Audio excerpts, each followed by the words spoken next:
Welcome to Foxtecc. If you need to reset your iPhone camera settings, there are two ways to do it, depending on how deep of a reset you're looking for. Let's go through both options so you can get your camera back to its default settings. First, you can manually reset specific camera settings by opening the Settings app and going to Camera. Inside this menu, you'll find options like grid, formats, video resolution, and other adjustments you may have changed.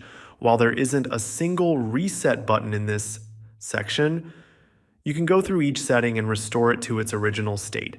If you're unsure what the defaults were, you'll start to notice them as you continue using your camera. For a deeper reset, you'll need to reset all settings on your iPhone. Go to Settings, tap General, then scroll down and select Transfer or Reset iPhone. From there, tap Reset and choose Reset All Settings.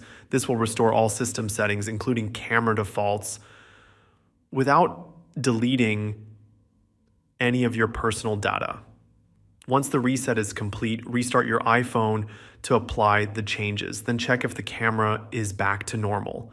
If you're still experiencing issues, make sure your iOS is up to date by going to Settings, General, then Software Update. And if nothing else works, you might need to completely reset your device, though that should be a last resort. That's it.